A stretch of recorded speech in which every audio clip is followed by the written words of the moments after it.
En muchos lugares donde la situación de utilización de las cámaras de terapia intensiva ha crecido significativamente.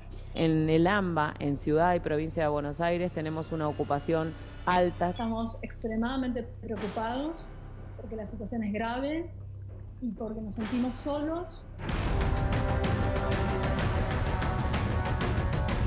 Esta es la gente que está dando la vida por nosotros, que está luchando esta batalla, que estamos empezando a perder. Por ellos también tenemos que cuidarnos.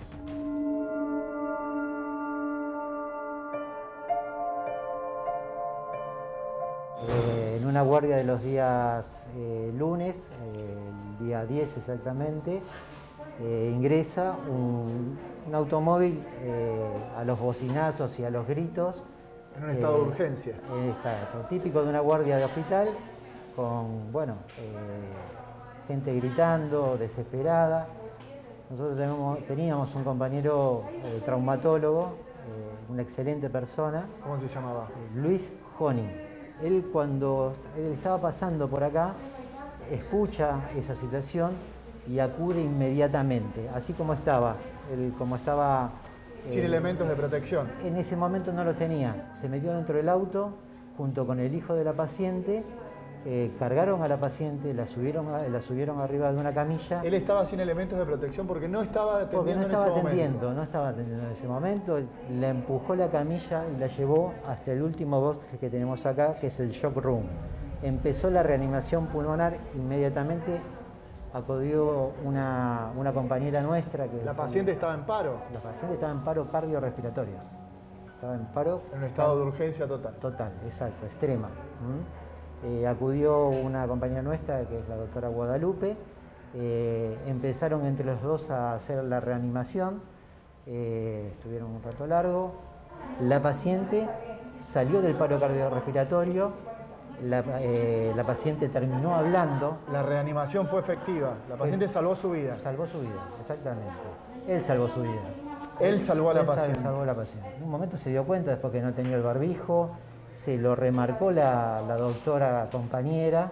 Inmediatamente, bueno, se higienizó, se puso un poquito de alcohol y nada, él... Se contagió. Se contagió. Empezó con fiebre, con los dos. ¿Cuántos años tenía? 55 años sin patologías. Sin patologías previas. Sano. Sano totalmente. Perdóname que en algún momento esto te emociona. Me emociona muchísimo. Me emociona muchísimo porque aparte de un compañero, era un amigo, ¿no? Conocía a los hijos. Es un colega. Es un colega y un amigo. Un colega que dejó su vida en pos del otro. Lo que nosotros juramos, él lo llevó a la práctica. Exacto. El impulso de él de ayudar al prójimo dejó de lado su instinto de supervivencia, de ponerse el equipo de protección por ¿Y vos cómo estás? Yo muy mal. ¿La guardia cómo está? Yo digo que la guardia llora. ¿De dónde sacás fuerzas para hablarle a tu gente que acaban de perder no solamente uno, 5 compañeros de trabajo? Íntimamente pienso en la gente que necesita de nosotros. Básicamente eso. Uno acá en el hospital y con la vocación que uno juró también, de alguna manera está esperando de alguna manera resolver o intentar resolver el padecimiento de estas personas que llegan. Yo hoy perdí un compañero, perdí un amigo y hoy te podría pasar a vos, le podría pasar a cualquiera de los que se estén escuchando sí, esto. A cualquiera. Y por momentos uno siente mucho dolor y a su vez un poquito también de bronca.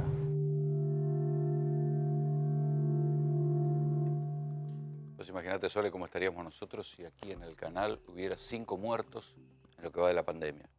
Y ellos siguen laburando. Sí, pero es un trabajo, Rolo. Yo pienso, uno no le puede pedir a una persona que vaya camino a un suicidio. Ellos obviamente tienen la vocación de salvar vidas, por eso decidieron ser médicos, pero quieren salvar vidas con los resguardos de la propia, con los resguardos de su propia familia. Pienso en ese hombre que habrá estado en esa situación de decir, en mis manos tengo la posibilidad de alargarle la vida con rehabilitación. Y de hecho la salva. Con resucitación a esta mujer. Y de hecho la salva. Pero se contagió y murió. Se murió en 5 días. O sea, hay algo que tal vez, no sé qué pasa en los hospitales, que es como si la carga viral o los contagios fueran mucho más potentes y el personal de salud al estar más expuesto, viste que han contado que muchos se vuelven y se recontagian, ¿no?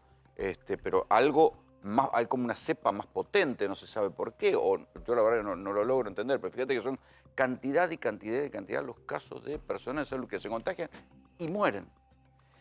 Y vean este otro dato en esta segunda parte del informe, la cantidad de gente que entra a la terapia intensiva y cuántos son los que salen vivos.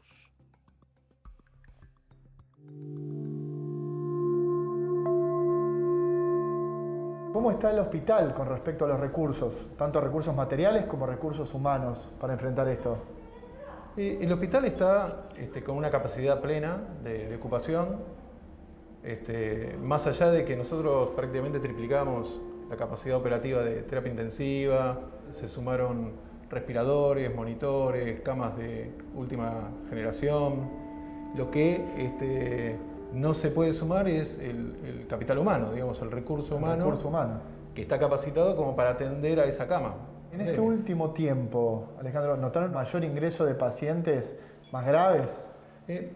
Sí, en realidad en estos últimos días el aumento es incesante. Habíamos tenido 2 o 3 o 4 días la anterior semana de cierta estabilización de casos, pero eso tiene que ver y es directamente proporcional a la liberación de actividades y al aumento de la circulación de la comunidad en la calle. Digamos, cuanto más circulación hay, digamos que más padecimiento, más internación y más muerte, lamentablemente, hay en los hospitales. Si bien nosotros en este momento tenemos un 100% de camas ocupadas. Está saturado, pero no está desbordado. No está desbordado porque se generó un sistema muy ágil de derivaciones que nos permite trabajar en red con otros hospitales. ¿Y qué porcentaje de las camas de terapia intensiva están ocupadas por pacientes COVID? 70%. ¿70%? ¿Es altísimo? 70%, sí, porque la curva se invirtió. Nosotros al principio teníamos un 20, un 30% de pacientes COVID versus los otros pacientes no COVID y esa curva se fue invirtiendo porque la curva, digamos, normal de enfermedades típicas del invierno se mantuvo estable. Lo que subió fue, obviamente, por la pandemia, la enfermedad de COVID.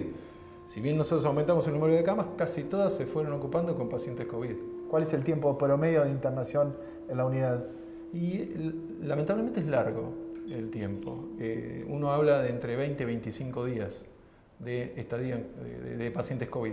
Eso hace que justamente ese giro cama no sea tan bueno como para la posibilidad de recepción de nuevos pacientes. ¿Qué porcentaje de pacientes que están en terapia intensiva no logra salir? Es un porcentaje alto, es mayor al 65%, 70%, porque digamos que la enfermedad, si bien tiene un índice de letalidad bajo, los pacientes que entran a terapia intensiva son los que más graves están y son los que más comorbilidades habitualmente tienen. También uno ve que hay un relajamiento que es desproporcionado a las características de la pandemia que tenemos ahora. ¿Tenés miedo cuando llegás a tu casa? Sí. ¿De qué? Y porque cuando uno llega es como que se siente que puede transmitir de alguna manera esta infección con sus hijos, con sus seres queridos que están en casa. Entonces uno se traba en el impulso de ir a abrazarlos, a besarlos, porque a veces tenemos ese impulso por esa descarga cuando uno llega del hospital.